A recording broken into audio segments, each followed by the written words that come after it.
Hello guys, this is your friend Itachi Fanfic 3.0 and we are back a new fanfic story which is, what if Naruto became the world's balance, then chose to disappear so humanity could survive without depending on him? Part 1. Let's start fanfic without wasting more time.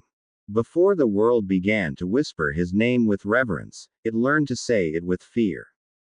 Naruto Uzumaki did not look like a king when he walked among them. There was no crown upon his head, no armor forged to declare his authority. He wore white and black, the colors of balance and consequence, a cloak marked with ancient patterns that predated villages, nations, and the very idea of shinobi.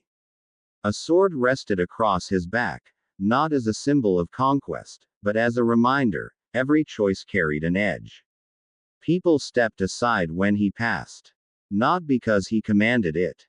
Because something in them understood that this was a man who had stood at the center of history and refused to step away. Long ago, Naruto had dreamed of acknowledgement. He wanted the world to look at him and say his name with warmth. That dream had come true in a way he never imagined. Now the world looked at him and saw certainty. Finality. An answer that did not need debate. That was the burden he carried beneath the white cloak. After the age of great wars ended, the shinobi world entered an era that scholars later called the Quiet Alignment. Borders remained, but they softened. Armies still trained, but they were rarely used. Power no longer clashed openly. It gathered, condensed, and waited. At the center of that gathering stood Naruto. He had refused the titles offered to him.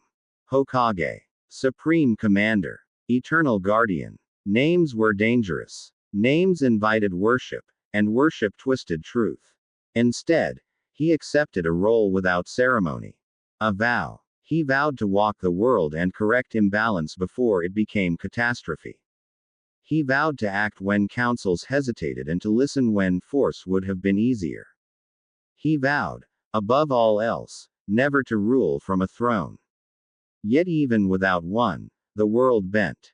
Villages aligned their laws with decisions he had never spoken aloud. Conflicts dissolved when word spread that Naruto was traveling nearby. Some called it peace. Others called it surrender. Naruto called it fragile. He could feel the tension beneath the surface, like a fault line stretching across continents. Humanity had learned to depend on him, and dependence was the most dangerous form of trust. Every step he took reinforced it. Children born after the war grew up believing the world had always been stable. They learned history as a sequence of problems already solved. They trained not to surpass limits, but to maintain order. Naruto watched them with a quiet sadness. A world protected too well forgets how to stand. The sword on his back had never tasted blood since he took the vow. Not because he lacked enemies, but because enemies no longer believed fighting him would change anything. Victory against Naruto would not free the world. It would shatter it. That knowledge followed him everywhere. In temples carved into mountains older than chakra itself, monks bowed without knowing why. In ruined lands where hatred once festered, the air calmed when he arrived, as if the ground remembered him. Even the tailed beasts, now free and sovereign, watched him with ancient eyes that held neither loyalty nor resentment. They watched because they recognized a pattern. Naruto was becoming something the world had seen before, and survived only once. At night, when rest finally found him, Naruto dreamed of a time before vows and balance. He dreamed of laughter, of promises made without consequence, of a boy who believed effort alone could overcome destiny. Those dreams were growing rarer. In their place came visions that were not his own. Endless white plains. A sky without stars. Figures carved from light and shadow, standing in judgment over a broken world. He did not see himself among them. He saw a space where someone should stand. Kurama's presence within him remained calm, but alert. The fox no longer mocked fate. He had seen enough cycles to recognize the signs. You are walking toward an ending, Kurama said once, without malice. The only question is whether you choose it. Naruto did not answer. Choice had become a complicated thing. Everywhere Naruto traveled, he left behind stability and unease. People slept easier knowing he existed. Leaders slept worse knowing they were no longer essential. The world had not crowned him, yet it revolved around his will all the same. That was when Naruto understood the cruelest truth of all. He had not saved the world from chaos. He had replaced it. And somewhere beyond the reach of villages and vows, something ancient had begun to stir. Not in anger, but in correction. The universe had tolerated imbalance before. It would not do so forever. Naruto adjusted the white cloak around his shoulders and continued forward. If the world insisted on placing its future in his hands, then he would carry it. Even if it meant walking alone into whatever awaited him. Because a vow, once taken, did not end. It only demanded its price. Naruto Uzumaki learned that vows did not fade with time. They deepened. Each day he walked the world beneath the white cloak, the vow pressed closer to his skin, not as a weight but as a reminder. It reminded him that balance was not something achieved once and preserved forever.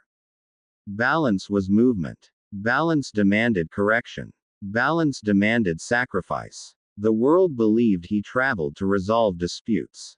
Naruto knew he traveled to prevent futures. He listened more than he spoke. In council chambers and forgotten villages alike, he allowed people to reveal themselves through what they feared. Fear exposed imbalance faster than conflict ever could. When a leader feared losing authority, Naruto encouraged shared responsibility. When a clan feared extinction, he offered protection without ownership. When a nation feared invasion, he reminded them that strength grown in isolation always rotted from within. Most accepted his guidance. Some resisted. Those who resisted did not fight him with weapons. They fought him with ideas. Ideas of independence, of freedom from oversight, of a world that no longer needed a living constant to hold it together. Naruto did not silence them. He watched them closely. Because sometimes resistance was the first sign of health. Yet even as he encouraged the world to stand on its own, it continued to lean toward him. Messengers arrived with reports he had not requested. Decisions were delayed until word came of his opinion. Leaders measured success by whether Naruto noticed. The paradox tightened. The more he tried to remove himself, the more essential he became. Naruto began to understand that his presence had changed the rules of causality. Events bent toward him not because he commanded them, but because the world had learned to expect resolution where he walked. Expectation itself became a force. And forces, once created, did not simply disappear. In the quiet hours before dawn, Naruto stood alone beneath open skies and considered an unthinkable question. What if the world no longer needed him because it no longer could exist without him? That thought chilled him. It meant his vow, noble as it was, might be prolonging a dependency that would one day collapse catastrophically. Balance maintained by a single will was not balance. It was postponement. The dreams returned more frequently now. They no longer felt symbolic. They felt instructional. He saw structures older than history, not built by hands but by laws, pillars of existence designed to activate when imbalance reached a threshold. He sensed no hatred in them, only purpose. Correction without mercy. Naruto woke from those dreams with the certainty that something had already been set in motion. Not because of malice. Because of mathematics. The world had centralized power, faith, and stability into one axis. Him. No system tolerated that forever. Kurama spoke rarely now, and when he did, his words carried a gravity that stripped away comfort. Beasts like me were created to distribute power, the fox said. You have done the opposite. Naruto accepted the truth without defensiveness. I didn't know another way, he answered. That doesn't change the outcome, Kurama replied. Naruto began to prepare. Not for battle, but for absence. He trained successors without naming them as such. He ceded autonomy quietly, allowing regions to solve crises without his intervention, even when the solutions were imperfect. He allowed small failures so that the world could relearn resilience. Each step away from control felt like tearing something vital from himself. Yet he persisted. Because the visions had made one thing clear: the coming correction would not judge intentions. It would judge structure. A world reliant on a single stabilizing force would be deemed unsustainable. Naruto refused to let that verdict fall on humanity. As he walked onward, White Cloak moving softly with each step, Naruto accepted the final evolution of his vow. It was no longer about balance alone. It was about teaching the world how to live without him. That understanding did not bring peace. It brought resolve. For the first time since the war ended, Naruto Uzumaki was not walking toward a future he would inhabit. He was walking toward a future he would leave behind. And somewhere beyond the edges of perception, the ancient mechanisms of correction turned slowly, acknowledging that the axis of the world had begun to move. Not away from balance, but toward a choice. Naruto Uzumaki came to understand that disappearance was not a single act. It was a discipline. He did not vanish from the world all at once. That would have created shock, panic, myths that replaced understanding. Instead, he allowed himself to become less necessary, day by day, choice by choice, until the world barely noticed the space he no longer filled. He stopped arriving first. He stopped being the final voice. He stopped being the certainty everyone waited for.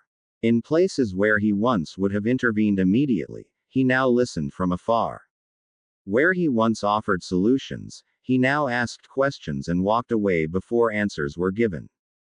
People began to argue again. Loudly, imperfectly, painfully. Naruto welcomed it. Arguments meant agency had returned. Still, the cost was visible. Without his quiet pressure holding things together, old wounds reopened. Some alliances failed. Some leaders made mistakes that cost lives.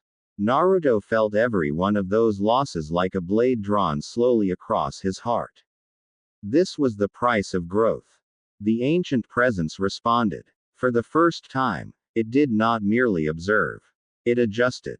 Naruto felt it not as an attack, but as a recalibration.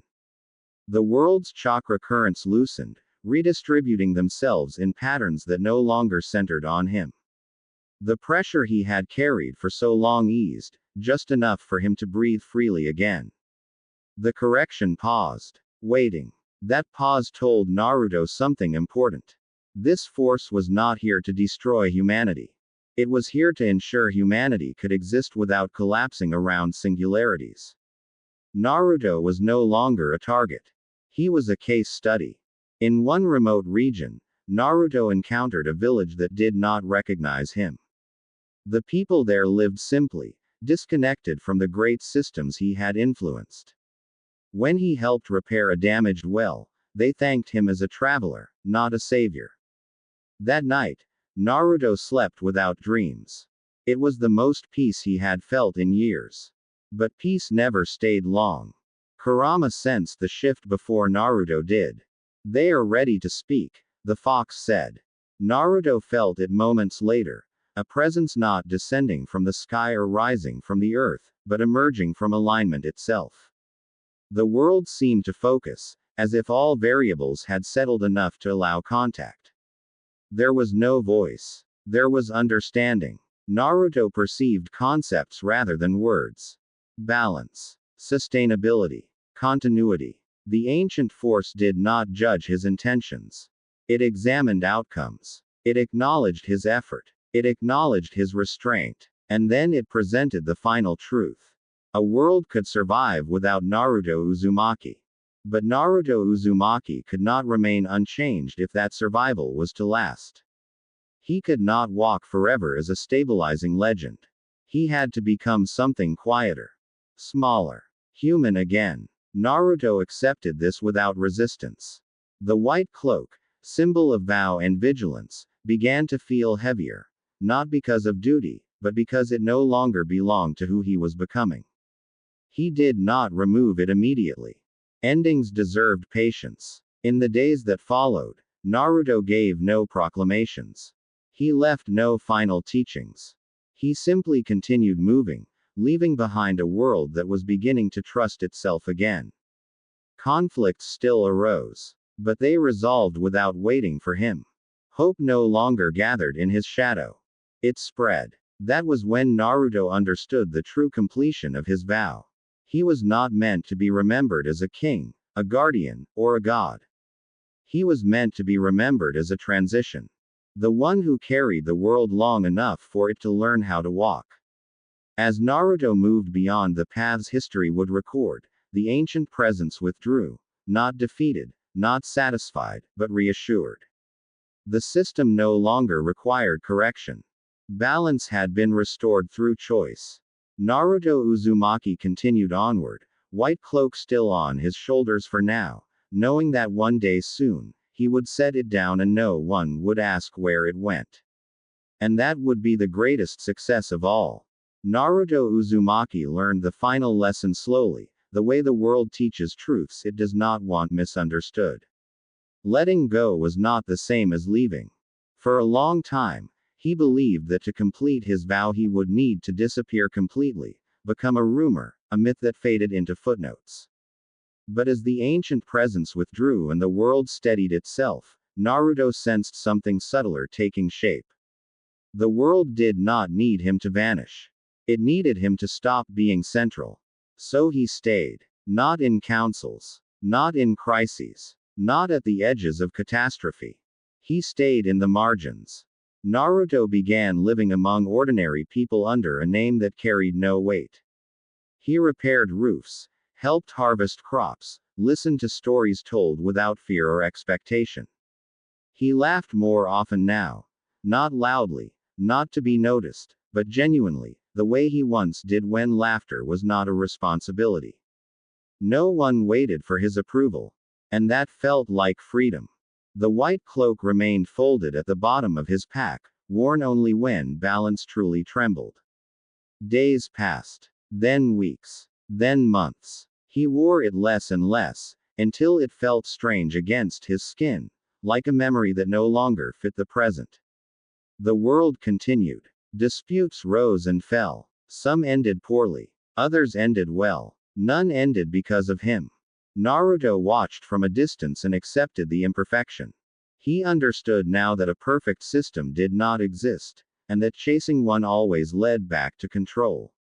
Occasionally, someone would look at him a moment too long, sensing something familiar in his eyes.